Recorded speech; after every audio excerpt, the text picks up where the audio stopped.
Nós vamos iniciar o nosso culto lendo a palavra de Deus.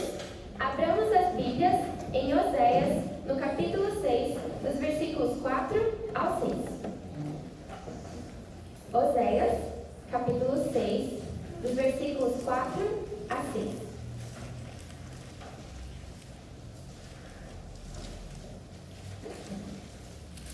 Diz assim a palavra do Senhor: Que te farei, ó Efraim? Que te farei, ó Judá? Porque o vosso amor é como a nuvem da manhã e como o orvalho da madrugada, que cedo passa. Por isso os abati por meio dos profetas, pela palavra da minha boca os matei, e os meus juízos sairão como a luz.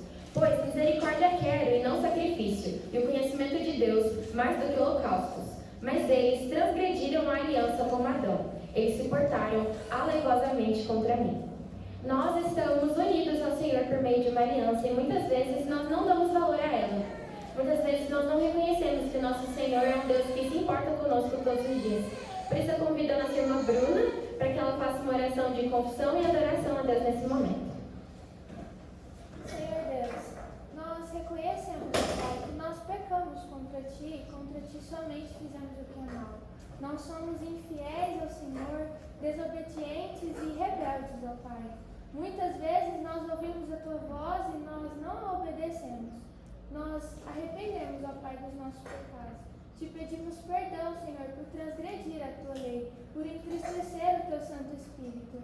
Nós clamamos a Ti, ó Pai, para que o Senhor nos perdoe, nos purifique e limpe o nosso coração.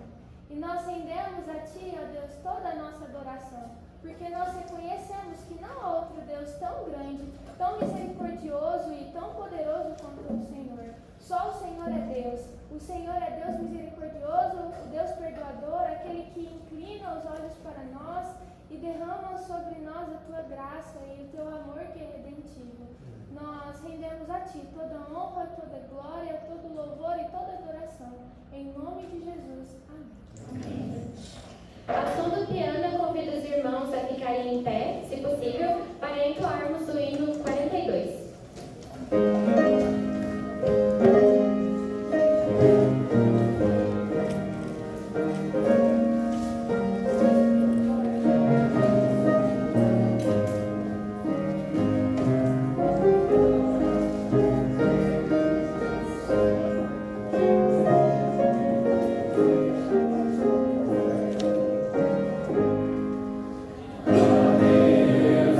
Glória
Oséias capítulo 2, do versículo 14 ao 23. Diz assim: Portanto, eis que eu a atrairei, e a levarei para o deserto, e lhe falarei ao coração, e lhe darei dali as suas vinhas e o vale de Acor por porta de esperança. Será ela obsequiosa como nos dias da sua mocidade, e como no dia em que subiu da terra do Egito. Naquele dia, diz o Senhor, ela me chamará meu marido, e já não me chamará meu Baal. Da sua boca tirarei os nomes dos Baalins, e não mais se lembrará desses nomes. Naquele dia, farei a favor dela a aliança com as bestas feras do campo e com as aves do céu, e com os répteis da terra. E tirarei desta o arco, e a espada, e a guerra, e farei meu povo repousar em segurança. Desposar-te-ei comigo para sempre. Desposar-te-ei comigo em justiça e em juízo, e em benignidade e em misericórdias. Desposar-te-ei comigo em fidelidade, e conhecerás ao Senhor. Naquele dia eu serei obsequioso, diz o Senhor, obsequioso aos céus, e estes à terra. A terra obsequiosa ao trigo, e ao vinho, e ao óleo, e estes a de Israel. Semearei Israel para mim na terra, e compadecer-me-ei da desfavorecida. E eu não meu povo direi, tu és o meu povo. Ele dirá, tu és o meu Deus. Eu peço a Samária que faça uma oração de iluminação. Senhor, tua palavra foi lida e ela por si só é poderosa para transformar os nossos corações. Nós clamamos que o Senhor fale conosco, que possamos estar sensíveis à tua voz. Usa, Pai, a vida daqueles anjos como instrumento em tuas mãos, dando a ela a ousadia, a autoridade dada do Senhor para proclamar as verdades da tua palavra. Em nome de Jesus. Amém. Romeu e Julieta é a história de amor mais conhecida no Ocidente. Popularmente, a consideramos um lindo romance entre dois jovens que estão perdidamente apaixonados. Mas vamos à peça. Romeu e Julieta são de famílias rivais, os Capuleto e os Montecchi. Romeu foi infiltrado em uma festa dos Capuleto e lá vê Julieta. Se apaixona por ela, mas ela era prometida em casamento a outro homem, e ele era da família rival. Mesmo assim, eles se casam em segredo. E então, pedem ajuda para um padre, o Frei Lourenço, que dá uma ideia mirabolante. Julieta tomaria uma poção que faria com que ela parecesse morta por 2 dias.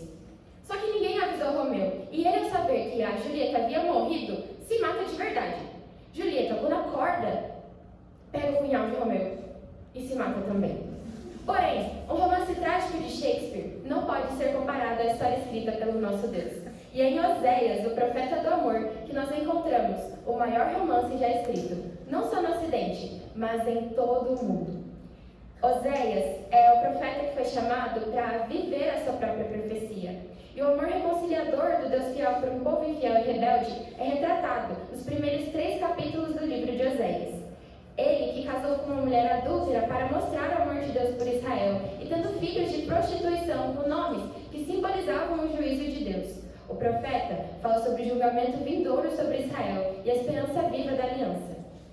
Porque, com amor eterno, Deus nos amou, conforme Jeremias 31. Por isso, nessa manhã, nós meditaremos no seguinte tema: o Deus de amor redentor. Em primeiro lugar, o Deus de amor redentor revela sua graça em personagens infiéis. Isso está nos versículos 16 e 17. Naquele dia, diz o Senhor, ela me chamará meu marido e já não me chamará meu Baal. Da sua boca tirarei os nomes dos Baalins e não mais se lembrará desses nomes. Tem uma música do Diante do Trono que diz assim: todo mundo era mau e todos os meninos levados. Ninguém obedecia o papai e a mamãe, só existiam filhos mal criados. E essa música, ela representa perfeitamente o estado espiritual de Israel e sua falha em amar ao Senhor. Isso é demonstrado através do casamento do profeta. Oséias recebe um mandamento: ama uma mulher adúltera. E o que se segue é uma história de amor, onde um é fiel e o outro não. Um demonstra devoção, cuidado, proteção e sustento. Gomer, por outro lado, é rebelde, infiel e desobediente. Esse relacionamento simboliza como Israel estava se comportando no 8º século a.C. O reino do norte vivia em constante idolatria, apostasia e dependência de outras nações. Nenhum rei havia sido justo. O povo participava de rituais pagãos e, diante de qualquer ameaça ou invasão iminente, em vez de recorrer ao Deus dos exércitos, eles se uniam com povos ímpios. Oséias foi chamado para profetizar a essa geração, insubmissa e hipócrita, personagens marcados pela deslealdade. Israel havia rasgado o contrato de casamento. O Deus verdadeiro fez um pacto com essa nação. Em seu amor, prometeu que ele seria o seu Deus e eles seriam o seu povo. Em resposta resposta, Israel deveria andar com Deus em uma aliança de vida e cumprir as suas leis. Seria um povo separado. Dessa maneira, um contrato gracioso, onde Israel é beneficiário de bênçãos como a fertilidade da terra, crescimento da população, riquezas, ou, se quebrasse as estipulações de Deus, enfrentaria um castigo, guerras, fome e, por fim, escravidão e expulsão da terra, conforme Deuteronômio 28. É preciso entender que Deus não precisava se relacionar conosco por meio da aliança, para exigir de nós a obediência. Como Criador, Ele é digno. Contudo, Ele condescendeu, como um pai que presenteia um filho que vai bem em uma prova. O filho já devia estudar, mas recebe um presente. Por isso, a quebra da aliança causa tanta ira e tristeza em Deus, porque Ele livremente oferece vida e salvação, e o seu povo prefere Baal. Apesar da rebeldia, Deus ama o seu povo. Por isso, Ele prevê castigo e disciplina. Ele diz: repreendei vossa mãe, porque ela não é mais a minha mulher. Dê-lhe o nome de desfavorecida, porque não a perdoarei. Contudo, onde abundou o pecado, superabundou a graça. E a palavra de Deus, a palavra final de Deus, não é divórcio ou apedrejamento, mas reconciliação. Por um breve momento Ele nos deixou, mas com grande misericórdia tornou a acolher as suas ovelhas, como dito em Isaías 54. Em consequência, Deus revela sua graça a personagens infiéis, quando os castiga para a cura. Ele destrói as imagens feitas de pó e os ídolos do coração, para que possamos o chamar de noivo. Nesse texto, o vale de Acor é onde Acã foi infiel a Deus. É onde ele tomou os despojos da queda de Jericó. E então, a nação toda foi derrotada em Ai. Mas, mediante as orações dos líderes, Deus mostrou um culpado. E este foi punido uma única vez, ao invés da nação inteira. Por isso, esse lugar é um memorial da graça de Deus, o qual restaura seu favor ao povo depois da expiação da culpa pelo castigo do transgressor. Um anúncio de que um dia a igreja seria coberta da graça através de Jesus, que se fez pecado e maldição por nós. Essa é a grande esperança. Personagens infiéis podem ser tornados limpos. Portanto, a nação devia ver que o juízo de Deus no cativeiro não era a destruição, mas no meio para entenderem a gravidade do pecado. As consequências eram educadoras. Esse foi o método de Deus. O cativeiro assírio tinha o propósito de atrair Israel para o caminho certo de novo. A aliança não estava acabada. Deus traria sua esposa de volta e a restauraria. Assim, o Deus de amor redentor, em segundo lugar, revela sua presença em cenários desesperadores. Versículos 14 e 15. Portanto, eis que eu a atrairei e a levarei para o deserto, e lhe falarei ao coração, e lhe darei dali as suas vinhas e o vale de Acor, por porta de esperança. Será ela obsequiosa como nos dias da sua mocidade, e como no dia em que subiu da terra do Egito. Toda história possui um conflito, um problema, aquilo que nos prende a ela. Para Romeu e Julieta, o desafio era ter o seu casamento aceito por suas famílias. Para nós, o set de filmagens perfeito foi montado pelo maior diretor de todos os tempos. Mas os atores resolveram improvisar as suas falas e ações, como a nação israelita. Ao invés de vivermos uma linda comédia romântica em um castelo, interpretamos um drama de adultério no deserto. O resultado é um cenário desesperador, assustador, sendo pregado a nós. Só que o propósito do Senhor é atrair a sua esposa para si e purificá-la. Para isso, ele usaria o ambiente mais tenebroso como meio de ensino, o deserto. Lá, Israel teria aulas sobre a escravidão do pecado, a redenção do Messias prometido e a presença constante de Deus. Dessa maneira, nesse período de cativeiro, eles precisavam se lembrar que Deus os livrou da servidão no Egito. E esse jugo físico era uma ilustração do problema do pecado. No deserto, bastaram 3 dias sem água para a murmuração brotar nos lábios do povo. Lá em Êxodo 15 diz isso. Evidências de um coração tão duro como o de Faraó. Não importava que Deus fosse presente como nuvem de dia e coluna de fogo à noite, se o maná vinha diariamente, se havia água e proteção contra os inimigos, ou se Deus falava com eles por meio de Moisés. O povo reclamava e dizia: Deus, por que nos tiraste do Egito? Logo, o pecado nos deixa surdos para a voz do Senhor. A lei intensifica o julgamento, mostrando a perfeição de Deus e a nossa sujeira. Enfim, é preciso que ouçamos um chamado de uma voz mais forte que a do pecado. Voz essa prefigurada nos sacrifícios, no tabernáculo, na Páscoa, nas tábuas da lei, em cada gota de sangue ofertada a Deus, a voz do profeta maior que Moisés, nos chamando a crer na sua salvação. Certamente, Deus nos leva a lugares desconfortáveis para falar gentilmente: confie e obedeça, eu sou presente, eu não vou te abandonar. Deixe os seus ídolos para trás e converta-se ao Senhor. Note que é na solidão do deserto que nós podemos ouvir melhor a voz de Deus. É no clima hostil e na desolação do contexto que nossos olhos se voltam para o Senhor. Portanto, é preciso abandonar o ídolo da incredulidade e arrepender-se de acreditar que Deus abandona, que Ele não protege e não cuida. Porque Ele é o Deus que cumpriu suas promessas a Abraão e fez da sua descendência uma grande nação de gentios e judeus. O Deus que disse que morreria se não cumprisse sua palavra em Gênesis 15. Além da confiança renovada na aliança eterna do Senhor, o deserto deve ensinar uma postura de obediência profunda, não por medo ou reconhecimento, mas por amor, e para mostrar ao mundo a honra de estar amarrado, atado e unido ao Deus Redentor. Ou seja, devemos aprender a confiar na suficiência de Deus no deserto. Também é preciso se despir das vestes antigas de perversão e se revestir das vestes de noiva, que foi comprada por alto preço. Roupas de santificação e justiça de Deus. Desse modo, Deus iria fazer um novo êxodo.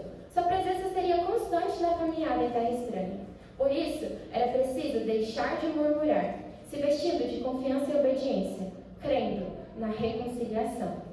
O Deus que revela sua graça e presença também demonstra seu amor quando, em terceiro lugar, revela sua fidelidade no noivo santo. Isso está no versículo 19 e no versículo 20, que diz: Desposar-te-ei comigo para sempre.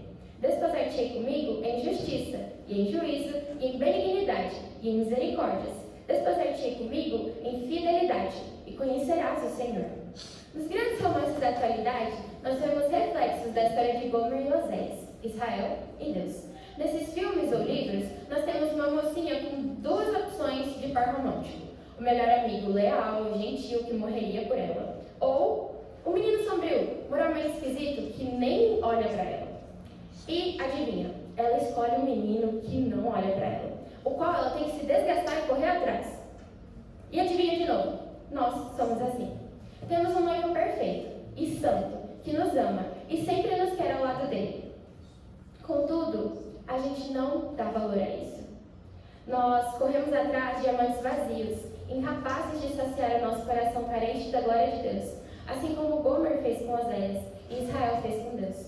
Por meio de Oséias, Deus estava falando para o povo: Ei, lembrem da aliança, lembrem que nós vamos casar. Contudo, Efraim não deu valor ao pacto. A linguagem que Deus usa é que Israel é uma vaca rebelde que se tornou abominável como os ídolos que amou, uma mocinha desprovida do conhecimento verdadeiro e racional de Deus. Capítulo 4 e 9 de Oséias. Surpreendentemente, a história de Deus não condiz com os romances falhos do nosso mundo desse século. No seu plano, a noiva não se destrói por um amor indigno. Pelo contrário, ela é atraída irresistivelmente pelo seu verdadeiro noivo. Ele firma com ela uma nova aliança, não gravada em pedras, mas no coração. Haveria um novo mediador, perdão definitivo, e essa aliança se estenderia a todos os povos da terra. Deus iria desposar Israel em justiça, juízo, benignidade e misericórdia, para que finalmente o conheçam. E como Deus iria desposar Israel? Entregando seu filho em casamento. Jesus é um noivo santo e fiel, o qual cumpre cada mínimo detalhe da antiga aliança e garante suas promessas a quem nele crê e está disposto a casar com ele. Como resultado desse acordo entre pai e filho, Jesus deixou sua glória, se esvaziou, ganhou pés e mãos, foi colocado em uma manjedoura, um noivo de origem humilde, entretanto, com um dote inimaginável, a vida eterna. Para se apaixonarmos pelo noivo, é preciso conhecê-lo. Por isso, a Bíblia nos diz que ele cresceu, amando e obedecendo ao Pai perfeitamente. Foi tentado em todas as coisas, sem sucumbir. Foi ao deserto e negou cada uma das sugestões de Satanás. Lavou os pés dos seus amigos e comeu com pecadores. Passou pelas aflições de um ser humano, mesmo sendo Deus. Aderiu ao seu papel de dor, sofrimento e humilhação. Amar e ser rejeitado. Falar belas palavras de vida e ser morto. Caminhar lado a lado e ser deixado sozinho. Ser a própria verdade e ser taxado de louco. Ser inocente e receber o salário de um criminoso. Essa é a descrição do noivo fiel, ou novo mediador. Ele quem torna viável e garante a aliança, que faz o evangelho eficaz, justificando o pecador. Nele está o estágio final e definitivo do relacionamento com Deus. Ele reverteu as maldições no seu corpo, para que nós fôssemos perdoados e recebêssemos bênçãos celestiais e eternas.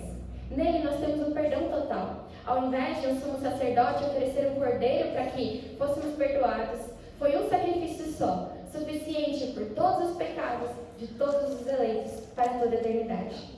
Como diz em Hebreus 9, no versículo 12, não por meio de sangue de bodes e de bezerros, mas pelo seu próprio sangue, entrou no Santo dos Santos, uma vez por todas, tendo obtido eterna redenção.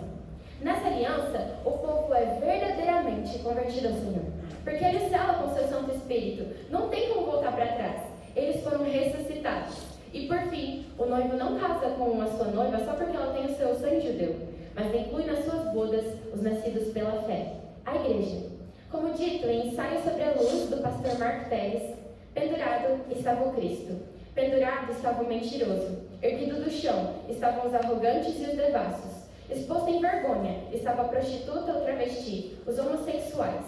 Hasteados estavam os assassinos, os falsos, os blasfemos, todos os seus filhos, suas ovelhas perdidas, seus pequenos vacilantes, os pobres de espírito, por quem ele se esvaziou, até os tornar ricos, todos ali, morrendo com ele e ressuscitando ao terceiro dia. E como não seria perfeita e definitiva a oferta de Deus para si mesmo? O nosso noivo veio para morrer e ressuscitar. Nele, nós que não éramos povo, somos povo, que não tínhamos alcançado misericórdia, agora a alcançamos. Por isso, em quarto e último lugar, o Deus de amor redentor revela sua misericórdia em um final feliz. Isso está nos versículos 18, 21 e 22. Naquele dia, farei a favor dela a aliança com as bestas feras do campo e com as aves do céu e com os répteis da terra. E tirarei desta o arco e a espada e a guerra, e farei o meu povo repousar em segurança. Naquele dia, eu serei obsequioso, diz o Senhor, obsequioso aos céus e estes à terra, a terra obsequiosa ao trigo e ao vinho e ao óleo, e estes a Jezreel. O Deus de amor redentor é misericordioso. Em seu poema de amor à sua noiva, ele inclui palavras de consolo e conforto, o vislumbre de um final feliz e nada trágico, o futuro, onde a plenitude desse amor será experimentada, onde viveremos com ele, em um cenário que não é mais assustador, mas é incrível. Um lugar onde não haverá luto, pranto ou dor, mas ele fará novas todas as coisas. O tabernáculo de Deus com os homens. Isso está nessa profecia. A expressão naquele dia é uma linguagem dos profetas que se refere ao grande dia do Senhor, o dia final, a vinda do reino e o cumprimento das suas promessas de forma definitiva e total. Sendo assim, como dito em Apocalipse 22, versículo 3, nunca mais haverá qualquer maldição. Mesmo que nós sejamos como Gomer, nunca mais haverá qualquer maldição, porque o Senhor vai nos restaurar. Estas são as bodas do Cordeiro. Ademais, temos uma linguagem simbólica. As bestas do campo, as aves e os répteis simbolizam a criação, para dizer que haverá uma paz abrangente, a restauração na terra também. O Senhor vai fazer uma transformação que vai além do nosso coração, mas se estende a todas as coisas. Como dito em Romanos 8, versículos 20 e 21, pois a criação está sujeita à vaidade, não voluntariamente, mas por causa daquele que a sujeitou, na esperança de que a própria criação será redimida do cativeiro da corrupção para a liberdade da glória dos filhos de Deus. Isto é, por mais que a gente tenha pecado, por mais que a gente seja muito ruim, o Senhor vai restaurar tudo. Ele vai nos atrair irresistivelmente para Ele e viveremos uma eternidade de harmonia e ordem. O fim das armas de guerra simboliza o fim dos conflitos. O tempo de segurança e paz virá, porque Jesus vencerá todos os inimigos da sua noiva. Como dito em Apocalipse 17, versículo 14, pelejarão eles contra o Cordeiro, e o Cordeiro os vencerá, pois é o Senhor dos senhores e o Rei dos reis. Vencerão também os chamados, eleitos e fiéis que se acham com ele. Também vemos que naquele dia as bênçãos prometidas estarão sobre a igreja. Tudo que o Senhor disse que ia retirar de Israel por causa do pecado, o trigo, o linho, a lã, o vinho, serão restituídos. Os céus e a terra contribuirão com suas riquezas e abundância para o grande banquete de casamento. E Jesus reconciliou consigo todas as coisas, tanto as que estão na terra quanto as que estão no céu, estabelecendo a paz por meio do seu sangue derramado na cruz. Colossenses 1, versículo 20. Vemos que Deus revelou sua misericórdia, onde havia desgraça e juízo. Haverá paz e bênção, onde o divórcio era o ponto final. O Senhor foi bom e renovou a sua aliança. Sua misericórdia está nesse reino subversivo que Ele está trazendo à luz, no qual, diferente de Romeu e Julieta, quando a morte foi o fim daquele romance, no reino de Deus, a morte é apenas o início da vida plena, o começo da festa de casamento mais épica de todos os tempos. Por isso, dizemos com alegria, para nós, o viver é Cristo e o morrer é lucro. Versículo 23 diz assim: Semearei Israel para mim na terra, e compadecer-me-ei da desfavorecida. E a não meu povo direi, tu és o meu povo. Ele dirá, tu és o meu Deus. O deserto não é o nosso destino final. Os nossos nomes não são como os filhos de Oséias, que tinham nomes tão tristes, desfavorecidas, sem perdão. Você não é mais o meu povo. Nós não somos Romeu e Julieta em uma história trágica e triste. Somos sacerdócio real, nação eleita, povo de propriedade exclusiva de Deus, separados para uma peregrinação que nos leva ao alvo da nossa fé, o próprio noivo à nossa espera. O amor, para nós, tem muito mais sentido do que para Shakespeare, porque fomos selados para o dia da redenção. Caminhando para a aplicação, eu reforço a mensagem. Somos personagens infiéis, alcançados pela graça. Somos peregrinos em um mundo que não é o nosso destino final. Somos a noiva adornada com a justiça de Jesus Cristo, à espera dele. E podemos confiar nas promessas, porque Jesus foi fiel até a morte de cruz, porque ele disse não a Satanás, porque ele pisou na cabeça da serpente, porque ele é o nosso advogado junto ao Pai. Nele, nós somos a noiva de Cristo. E ele voltou para o Pai, para preparar o melhor final feliz de todos os tempos. Diante do exposto, como nós temos vivido essas verdades? Como noiva de Cristo que foi comprada por alto preço, liberta da escravidão do pecado, temos ainda sido constantemente infiéis como Gomer, substituindo graças eternas por prazeres momentâneos, trocando Deus por amantes de barro e pó? Peça que o Senhor sonde o seu coração, porque o pecado promete liberdade, até que você tente parar, e assim como Gomer no capítulo 3, seja vendida à escravidão de novo. Como noiva em peregrinação no deserto, até a terra prometida. Como tem sido nossa postura? Temos lutado contra a murmuração, confiado no Deus previdente? Temos lutado contra a sequidão, crendo nas promessas de Deus? Será que podemos afirmar que a graça do Senhor nos basta? Como noiva à espera do casamento, como temos nos preparado para o noivo que vem nos buscar? Como tem sido nossa devoção e vida de santificação? Como estão as nossas vestes? Como noiva, será levada para uma festa especial. Temos convidado as pessoas com alegria para o grande banquete aberto a todos? Nosso evangelismo e conduta mostram um anseio pela vida de Jesus? Ou tem sido apenas uma obrigação vazia de significado? Nós somos ruins, pecadores de fato, mas nós temos um Deus de amor redentor. Que diremos, pois, à vista dessas coisas? Onde estão a morte e as tuas pragas? Onde está o inferno, a tua destruição? Pois somos mais que vencedores, por meio daquele que nos amou. Porque eu estou bem certo de que nem a morte, nem a vida, nem os anjos, nem os principados, nem as coisas do presente, nem do porvir, nem os poderes, nem a altura, nem a profundidade, nem qualquer outra criatura poderá separar-nos do amor de Deus, que está em Cristo Jesus, nosso Senhor. Romanos 8 e Oséias 13, versículo 14. Eu convido a equipe de música que vem à frente. Eles vão cantar uma música bem conhecida e eu peço que os irmãos reflitam na letra, que é Romanos 8. E após a música, eu convido para Carol Passos a fazer a oração final e o reverendo Wellington para impetrar a missa.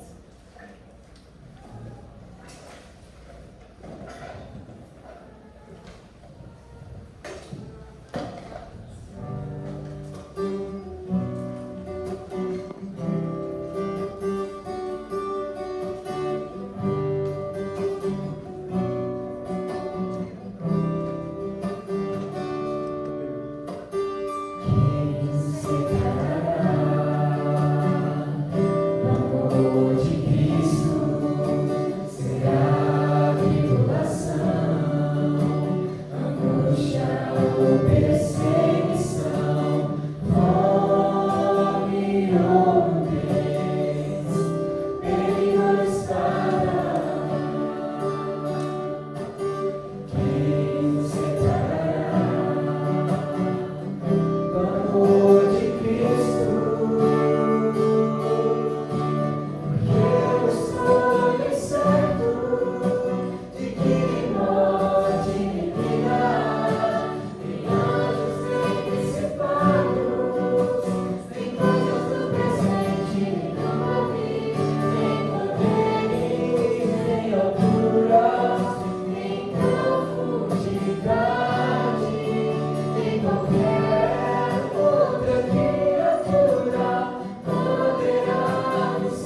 graça e esse amor que é tão perfeito. Obrigada porque o Senhor não nos amou de qualquer maneira, mas o Senhor nos amou de tal maneira, entregando o seu único Filho para nos salvar e para ser o Redentor das nossas vidas. E obrigada porque através desse amor, através do sacrifício de Cristo, agora nós temos condição de falar que nós somos o povo do Senhor, que o Senhor é o Deus da nossa vida, o Senhor é o Deus da nossa salvação. Nós queremos bem dizer, Deus, porque quando nós olhamos para o nosso passado e olhamos agora essa linda história de amor, na qual o Senhor é o dono dessa história, nós fazemos parte através de uma história escrita pelo sangue de Cristo Jesus. Obrigada, Senhor. Obrigada por o Senhor nos amar. Obrigada porque o Senhor nunca desistiu do teu povo, mas o Senhor tem nos amado diariamente. Deus, e de forma especial agora, eu quero te agradecer pela salvação que alcançou o coração da Elisângela. Obrigada porque o Deus redentivo salvou a vida dela. Obrigada porque o Senhor a chamou para o sagrado ministério. Obrigada porque todos os dias ela pode contemplar do amor do Senhor. Obrigada, Senhor, por esses 3 anos no qual ela passou aqui, pregando fielmente a palavra do Senhor. Obrigada pela disciplina que ela tem, pelo zelo que ela tem, por levar tudo tão a sério. Isso é um exemplo para nós aqui no IBEL. E nós te louvamos por isso. Obrigada, porque o Senhor nos dá essa condição de convivê-la e de ouvi-la falar das verdades do Senhor. Que o Senhor, esse Deus de amor, possa acompanhar a sua vida. Que ela possa sempre se lembrar que ela faz parte dessa linda história de amor, Pai. Assim nós te louvamos, ó Deus, por esse dia. Obrigada. E que todos os dias, ó Deus, o Senhor possa nos lembrar a cada amanhecer que esse amor do Senhor tem nos alcançado e que esse amor precisa ser pregado a toda criatura. Assim oramos no nome daquele que é o perfeito amor, Jesus Cristo. Amém. E agora, amados do Senhor Jesus, que a graça, o amor, a comunhão do Deus Pai, do Deus Filho, do Deus Espírito Santo, repousem sobre nós e sobre nós permaneçam hoje e para todo sempre. Amém. Amém.